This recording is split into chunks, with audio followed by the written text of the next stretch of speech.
بسم اللہ الرحمن الرحیم۔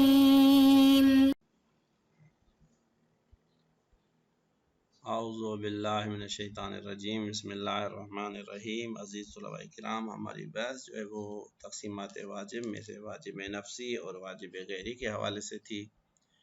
اور ہم نے واجب نفسی اور غیری کی تعریف کے مقام پہ دو تعریفات ذکر کی۔ ایک تعریف مشہور تھی کہ وہ واجب جس کے ایجاب کا داعی اس کی محبوبیت اور مطلوبیت نفسی ہو، اور واجب غیری وہ ہے کہ جس کے ایجاب کا سبب اس کا دوسری چیز کے لیے مقدمہ ہونا ہے اور اس تک پہنچنا ہو۔ تو یہاں پہ ایک اشکال مشہور تھا کہ بھائی اگر واجب نفسی وہ ہے کہ جو لنفسی ہی واجب ہوتا ہے،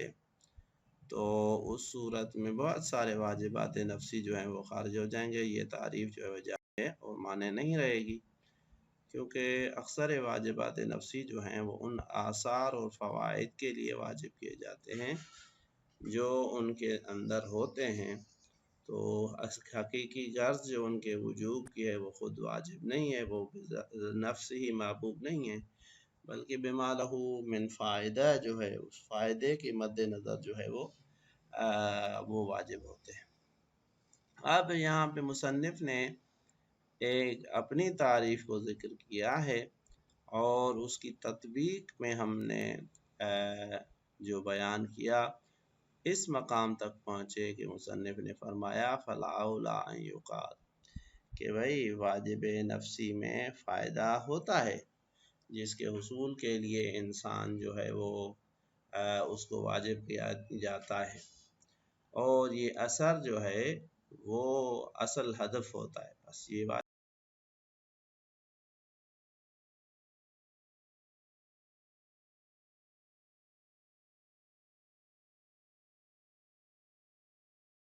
آ گیا کہ بے اثر جو ہے وہ اختیار سے خارج ہے،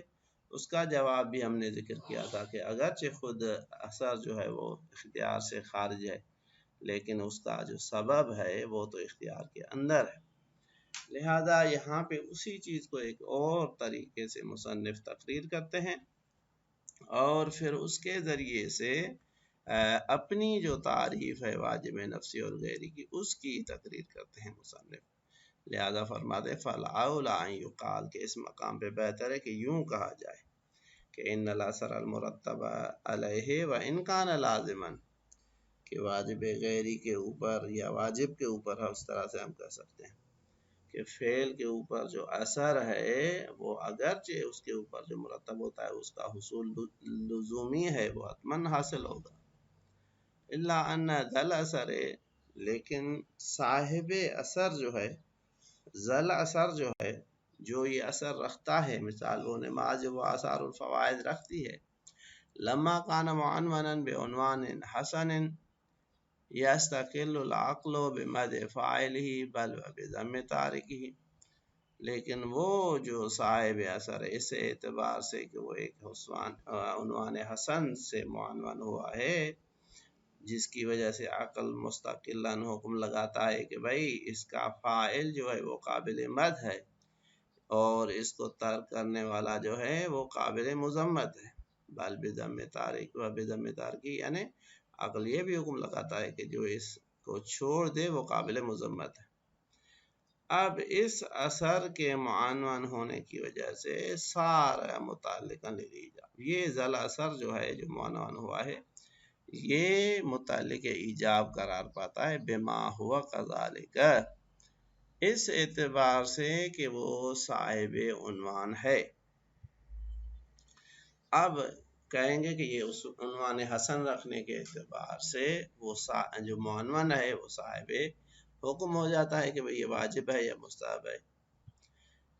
اور اسی اعتبار سے اس کو ہم واجب نفسی کہتے ہیں۔ وَلَا يُنَافِيهِ كَوْنُهُ مُقَدِّمَةً لِأَمْرٍ مَطْلُوبٍ واقع، اب یہاں تک اس کو واجب نفسی کہنا تو ہو گیا درست، اب کہتے ہیں کہ اس عنوان کی وجہ سے اس کا واجب ہونا اس سے منافات نہیں رکھتی کہ وہی فعل، اس کے آپ اوپر لکھ سکتے ہیں صلاۃ،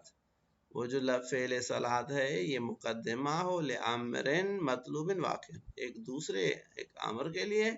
جو مطلوب واقعی ہے، اوپر آپ لکھ لیں اس کے آثار اور فوائد۔ تو بھائی یہ نماز جو ہے یہ واجب ہے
نماز کا،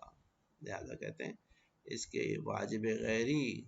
ہونے کے لیے یا اس کے وجوب غیری کے صادر ہونے کے لیے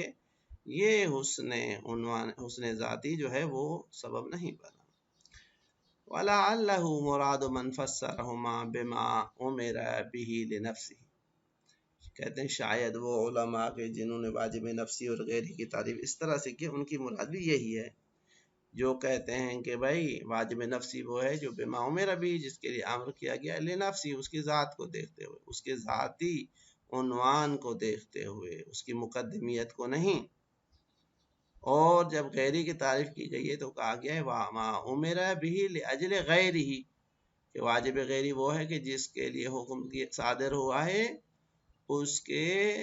غیریت کو دیکھتے ہوئے، مقدمیت کو دیکھتے، غیر کے لیے مقدمیت کو دیکھتے ہوئے کہ بھئی یہ غیر کے لیے مقدمہ ہے۔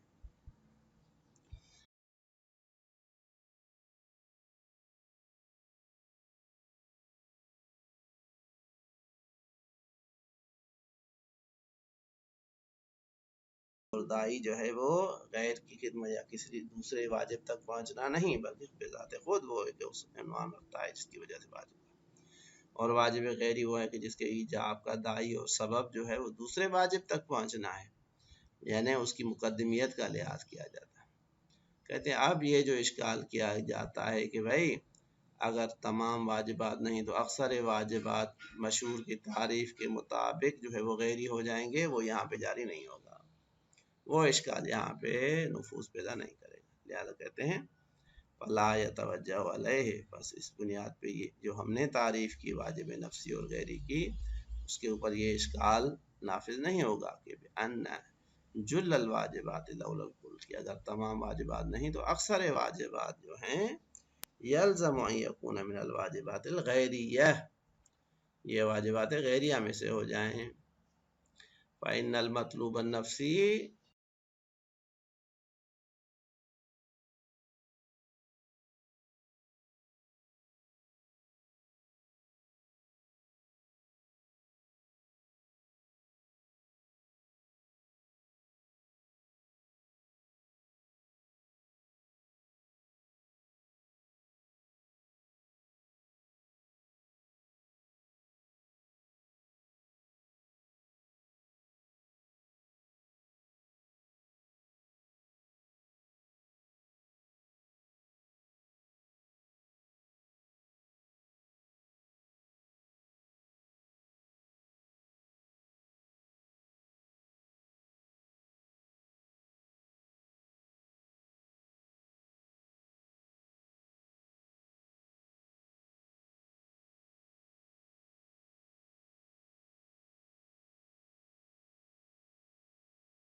صراحت نہ آئے تو اصل اس کا نفسی ہونا ہے۔ اب کہتے ہیں ہماری اس مبنا میں اس چیز کا فرق نہیں ہے کہ ہم جو قائل ہوئے ہیں کہ بھئی وضع جو ہے وہ عام ہے اور دونوں موارد کو شامل ہوتی ہے، بلکہ ہم کہتے ہیں اطلاق جو ہے وہ اطلاق اگرچہ دونوں مورد کو شامل ہوتا ہے، لیکن عدم بیان جو ہے یہ دلیل ہے اس چیز کی کہ غیری ہونا جو ہے یہ مطلوب مولا میں شامل نہیں ہے۔ لہذا فرماتے ہیں ثم انہ لا اشکال فیما اذا علم باحد القسمین کہ اس مقام پہ کہ جہاں پہ علم ہو جائے دونوں اقسام میں سے کہ یہ واجب نفسی یا غیری ہے، وہاں پہ کوئی اشکال نہیں۔ وَأَمَّا إِذَا شُكَّ فِي وَاجِبٍ أَنَّهُ نَفْسِيٌّ أَوْ غَيْرِيٌّ، لیکن جب شک پیدا ہو جائے کہ بھئی یہ واجب نفسی ہے یا غیری ہے، فَالتَّحْقِيقُ أَنَّ الْهَيْئَةَ وَإِنْ كَانَتْ مَوْضُوعَةً لِمَا يَعُمُّهَا، اگرچہ یہاں پہ ہیئت جو ہے وہ وضع ہوئی ہے ایسی معنی کے لیے کہ جو یعمہما جو واجب نفسی غیری دونوں کو شامل ہوتا ہے، الا ان اطلاقها، لیکن اس ہیئت کا جو اطلاق ہے یقتضی کہ اس چیز کی تقاضا کرتا ہے کہ کونہ نفسیاً، کہ یا کونہ نفسیاً، کہ بھئی یہ واجب جو ہے یہ نفسیہ ہے۔ فإنه لو كان شرطا لغیرہ، اگر یہ واجب جو ہے یہ نفسی نہ تھا بلکہ شرط تھا دوسرے کے لیے اور مقدمہ تھا دوسرے کے لیے، لوجب التنبیہ علیہ علی المتکلم الحکیم، تو مولا حکیم کے اوپر واجب تھا کہ اس کے اوپر تنبیہ کرتا کہ بھئی اصل جو ہے وہ میری نظر میں یہ ہے کہ یہ کسی دوسرے واجب کے لیے مقدمہ ہے۔ عدم تصریح دلالت کرتی ہے کہ عدم دخل غرض مولا، کہ مولا کے غرض میں وہ چیز داخل نہیں ہے۔ صلی اللہ